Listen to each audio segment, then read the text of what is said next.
Hi, welcome everyone. I'm very happy to get this opportunity to give this presentation. My name is Max van Beek, and I work as a psychologist and researcher at Jelinek.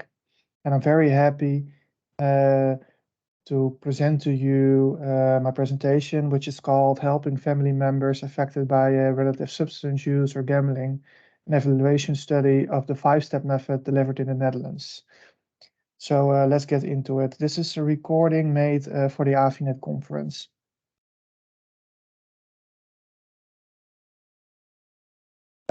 So in order to dive into the subject, I think it's important to first discuss the term affective family member.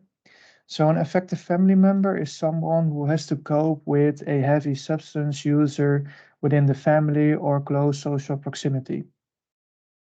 And according to global estimates, uh, there are more than 300 affective family members worldwide. So this is quite a large number. And affective family members experience stress, strain, and other negative symptoms. And these experiences, these negative symptoms have been documented across different cultures.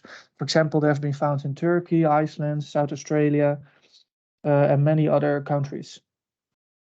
So even though there's this large group number of affected family members, unfortunately, there's only a limited number of evidence-based interventions available specifically designed for the affected family member group. And one of these interventions designed for the affected family member is called the five-step method. And this presentation is about the five-step method. So what is the five-step method? Well, the five-step method is a group therapy intervention and consisting of 5 group sessions, each of 2 hours. And in the first session or the first step, participants or family members get the opportunity to tell about their story and listen to the story of others. In session 2, relevant information is provided to the family member and questions are being answered by the five-step practitioners. In session 3, various ways of coping with the heavy substance user are being discussed. In session 4, potential sources of social support are being explored of the affected family member. And lastly, at step 5, further help will be arranged for the affected family member if needed. For example, if a referral is needed to another mental health care organization, that will take place. So the objective of this study was to evaluate the routinely delivered five-step method in the Netherlands, which was implemented for the first time.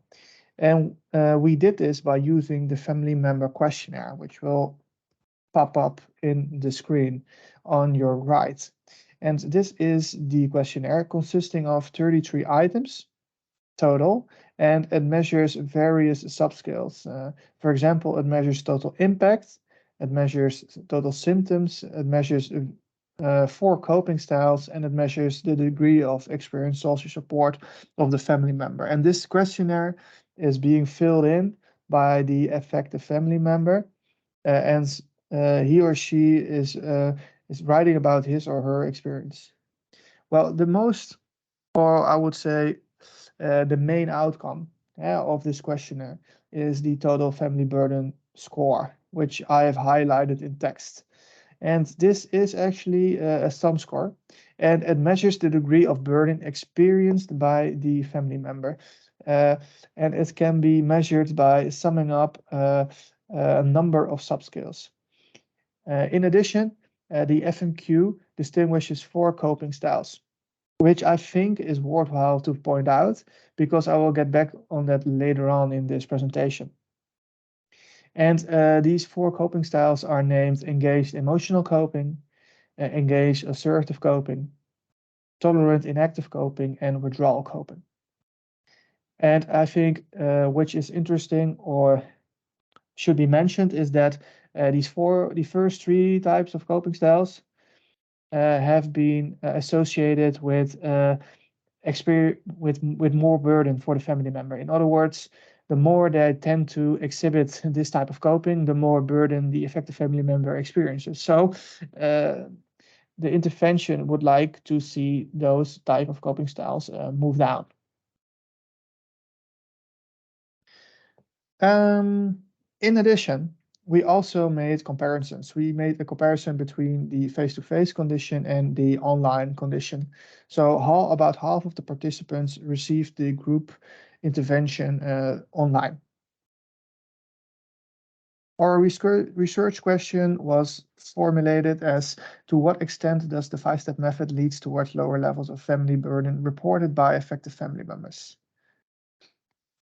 We collected measurements at baseline, end of treatments, and 3-month follow-up. So measurements of the family member questionnaire. And we had 145 baseline measurements, 102 end of treatment measurements, and 70 3-month follow-up measurements. So what were the results? Well, according to the results, mean scores of total family burden decreased by around 20% when comparing baseline measurements and end of treatment measurements.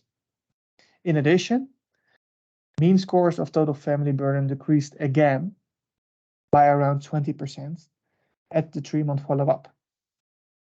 In other words, it decreased again after the intervention was already formally finished. And lastly, participants following the intervention online performed equally well or better compared to the face-to-face condition. So in other words, there was not found a decrease in intervention effect due to the online treatment setting. We have some more results. We also looked at the coping styles, and we found that the engaged emotional coping style and the engaged assertive coping style and also the tolerant and active coping style both decreased significantly in the degree that the participant exhibited these types of behaviors. And this is good because this suggests that the five-step methods help family members learn new skills or new ways of coping with the heavy substance user within the family or within close social proximity. Here we have some quotes of the participants. I never regretted participating in this training. The stories of others, the tips, information, insights, I didn't want to miss it. And I can continue moving forward with this input for a long time. Thanks. No additional tips. I'm very grateful for the training, especially the feeling of connectiveness with other group members and the feeling of being able to finally speak freely. Okay, so we arrive at a discussion. And of course, this study also contains a number of limitations. And I have pointed out, I think, the most important two. So first of all, only a limited number of measurements was collected. We collected 145 baseline measurements. We collected 102 end of treatment measurements, and we collected 70 3-month follow-up measurements. So especially at 3-month follow-up, and we had a number of missings. However, when we look at the dropout statistics, or in other words, the people who did not finish the intervention, only 9 out of 145 did not complete the intervention. So what does it mean? This means that the number of missing measurements does not correspond with the number of people deciding to drop out.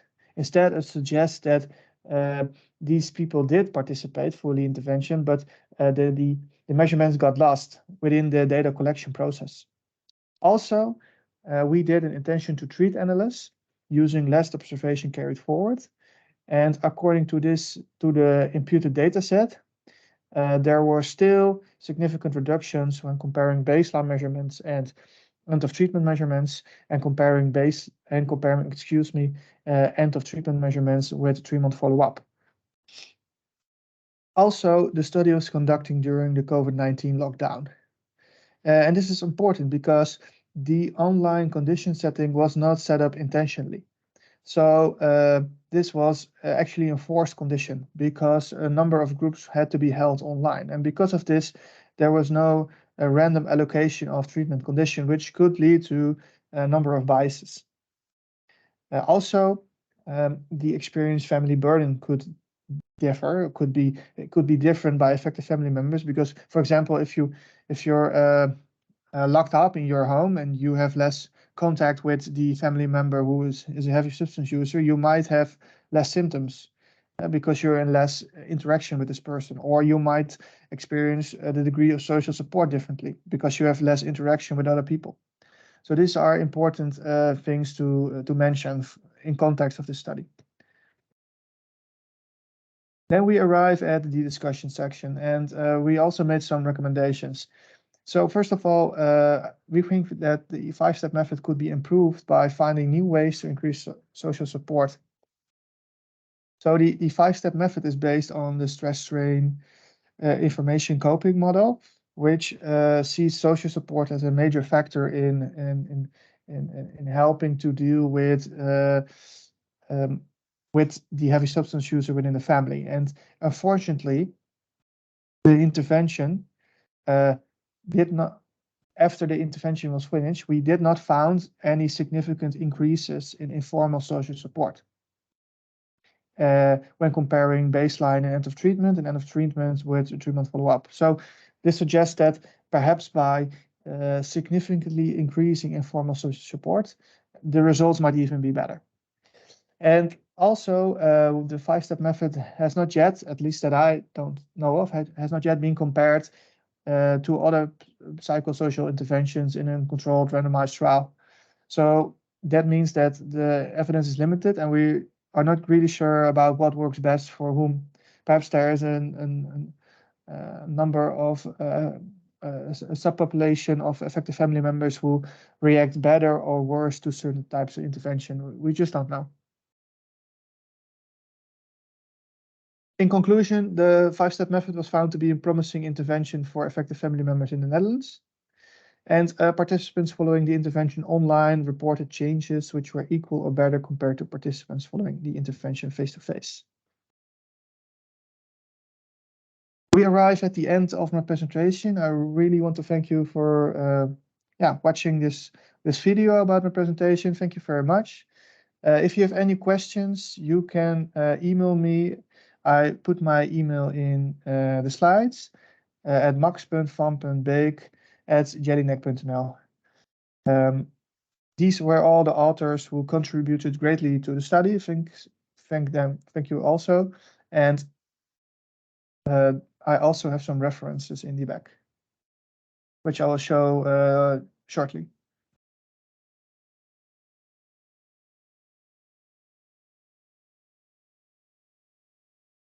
Thank you very much, and this is the end of my presentation.